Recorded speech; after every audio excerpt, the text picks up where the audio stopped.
ادامه بخش چهره‌های ماندگار. شیرینشاه شاه تیمور.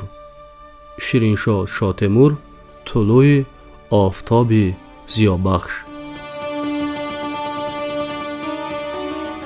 در 10 ساله آخر عصر 20 به سر خلق و وطن ما حادثه های مدهش و فاجعه بار تحمیل گردیده برای سرکوب سازی ملت تاجیک و مثل هنگامه های دوران شیرینشاه شاه تیمور کوشش های بر شکستن دولت و دولتداری ملی تاجیکان در لباس دیگر به جلوه آمد.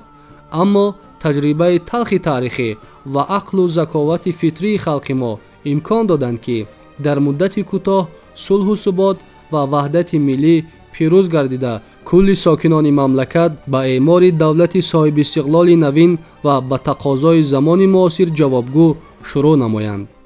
امروز خلق ما از آن افتخار دارد که صاحب دولت آزاد و صاحب استقلال است و برای رشد و نموی کشور و عملی شدن هدفهای استراتژی دولت در بابت تأمین استقلالیت انرژتیکی و کمیونیکاسیونی، تأمین امنیت آذوقه‌واری مملکت و بهتر گشتن سطح و صفت زندگی شهروندان همه جانبه زحمت میکشد. در این روند همه ما و شما باید سبقهای عبرت‌آموز تاریخ دور و نزدیک ملت را همیشه در خاطر داشته باشیم. زیرکی سیاسی و هوشیاری را از دست ندهیم.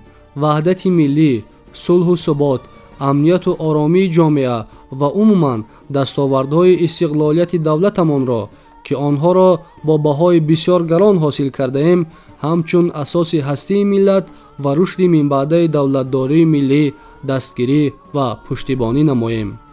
در شرایط پرتضاد و دشوار بحران اقتصادی و مالیوی جهان معاصر محض آن خلق و ملت‌های پیش می‌روند که مقام تاریخی و هدف‌های امروزه سازندگی خیش را پورا درک کرده در تطبیق نقشه‌های اقتصادی و اجتماعی، استفاده دستاوردهای نوین علم و تکنیک و تکنولوژی زمانوی منتظم و اهلانه زحمت می‌کشند.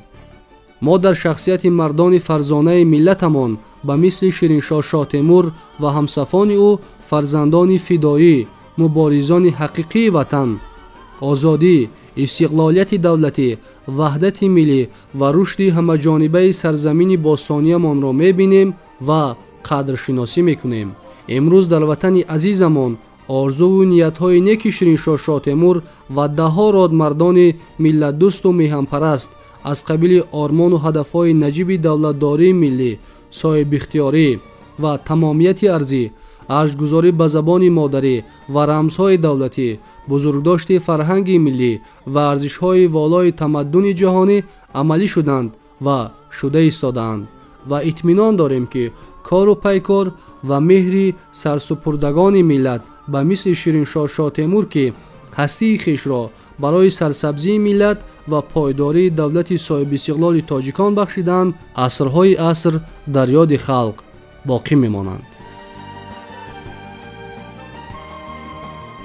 در اینجا بخش چهره‌های ماندگار در باب شیرینشاه شاه تیمور طلوع آفتاب ضیابخش به پایان رسید. شما را در نشرهای دیگر به روزگار، آثار و کارنامه بابا جان غفورов تحت عنوان عالم توانا و ارباب برجسته سیاسی و دولتی شناس خواهیم کرد.